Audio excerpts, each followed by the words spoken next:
नमस्कार, ये आपका भारत लाइव ही है और मेरे आने का मकसद जरूर कुछ विशेष होता है, क्योंकि आपको पता है कि जब बिहार की राजनीति में कोई बड़ी घटना घटने वाली होती है, कोई बड़ा परिवर्तन होने वाला होता है, तो मुझे आना पड़ता है। ऐसी ही एक चर्चा 24 घंटे से चल रही है। अब इस चर्चा को कहीं और मत देखिएगा, न ये लालू प्रसाद से जुड़ी हुई है और न ही नीतीश कुमार से जुड़ी है, लेकिन बिना जुड़े ही दोनों इसमें कहीं ना कहीं शामिल हो गए हैं। आखिर हुआ क्या है? ये घटना पूरी तरह से भारतीय जनता पार्टी को सत्ता से बेदखल करने वाली है। ये बातें अब चर्चा में आ गई हैं। जैसा कि आप सभी जानते हैं कि लगातार बिहार में जिस तरह की सरकार चल रही है, वो 4 लोगों के कंधे पर सवार है। अक्सर 2 कमजोर कंधों को इस बात के लिए अलग रखा जाता है कि उनका महत्व तो अलग अलग है। हालांकि आपको हमने शुरू में बताया था कि एनडीए की रचना में 2 खेमे पहले से ही नजर आ रहे हैं। एक जो भारतीय जनता पार्टी के साथ है और दूसरा जो नीतीश कुमार के साथ है। चुनाव के समय में नीतीश कुमार और भारतीय जनता पार्टी ने अपने अपने हिस्से का सीट जो है वो अपने पार्टनर्स को दिया था, जिसमें मुकेश सहनी को 11 सीटें दी गई थी, आपको पता है, भारतीय जनता पार्टी के द्वारा। और कहा यह जा रहा था कि भारतीय जनता पार्टी ने अपने उम्मीदवारों को खड़ा किया है, लेकिन मुकेश सहनी ने कभी भी अपने व्यवहार से, अपने क्रियाकलाप से इस बात का प्रदर्शन नहीं होने दिया कि वो कमजोर हैं। मुकेश सहनी लगातार भारतीय जनता पार्टी हो या फिर कोई भी हो, टक्कर लेते रहे हैं। उन्होंने अपना पहला प्रदर्शन तो तब किया था जब वो बीच मीटिंग से उठ करके और महागठबंधन से अपने आप को अलग कर लिया था और तेजस्वी यादव पर आरोप भी लगाए थे। इसके साथ ही आपको बता दें कि मुकेश सहनी अब पूरी तरह से ट्रेंड करने लगे हैं और बिहार की राजनीति में जीतन राम मांझी और मुकेश सहनी अगर एक साथ हो जाएं और दोनों कोई फैसला कर लें, उन्हें सरकार से बाहर होना है, तो ऐसी स्थिति में सरकार के टिके रहना असंभव सा है।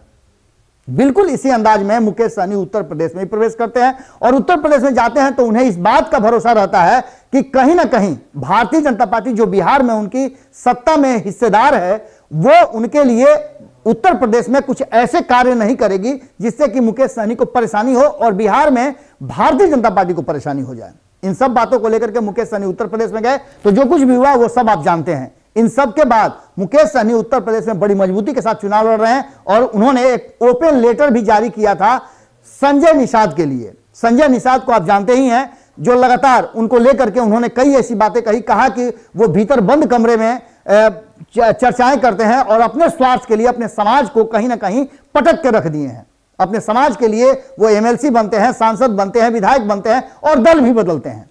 मुकेश सहनी ने साफ तौर पे कहा कि जब उन्हें ऐसा लगा तो वो इस बात के लिए तैयार हैं। अगर संजय निषाद को यह लगता है कि वो अपने समाज के लिए कुछ करना चाहते हैं तो वो अभी भारतीय जनता पार्टी को छोड़कर बाहर आए।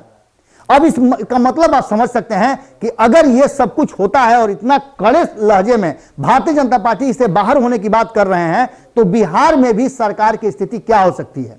बहुत लंबे समय से देखा जा रहा है कि नीतीश कुमार के प्रति मुकेश सहनी का झुकाव ज्यादा है। वहीं जीतन राम मांझी के साथ तो लगातार बैठकों और मीटिंग का दौर चलाते रहते हैं, जिसको लेकर के बार बार ये कयास लगाए जाते हैं कि एक साथ मिलकर के जीतन राम मांझी और मुकेश सहनी सरकार से बाहर हो जाएंगे। अब आने वाले वक्त के लिए कहीं ना कहीं भारतीय जनता पार्टी के लिए कड़ी चेतावनी है। जब नीतीश कुमार भारतीय जनता पार्टी से नाराज चल रहे हो और भारतीय जनता पार्टी के नेता नीतीश कुमार को नाराज करने का कोई अवसर नहीं छोड़ते हो, ऐसी स्थिति में मुकेश सहनी का ये जो नया जो अवतार हुआ है, जिसमें वो बिहार से उत्तर प्रदेश तक की यात्रा कर रहे हैं और उत्तर प्रदेश में मजबूत अपने जातीय आधार के अनुसार सत्ता में भागीदारी की बात कर रहे हैं, तो भारतीय जनता पार्टी के लिए निश्चित रूप से एक बड़ा चेतावनी जरूर है। अगर ऐसा होता है तो निषाद समाज का जो वोट बैंक है वो उत्तर प्रदेश में निर्णायक होता है।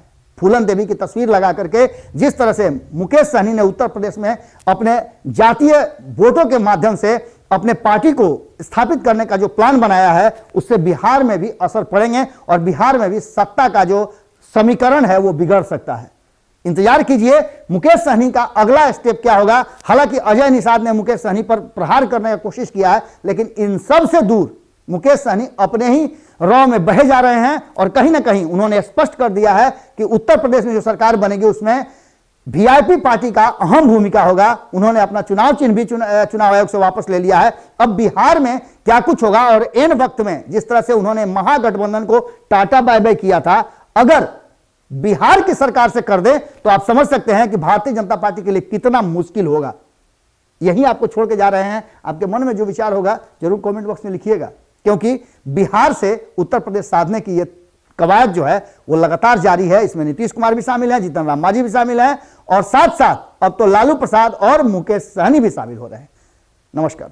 अगर ये वीडियो पसंद आई और वह बिहार के राजनीति और बिहारियत से सरोकार रखेनी तो सब्सक्राइब बटन दबा के चैनल के सब्सक्राइब कर ली।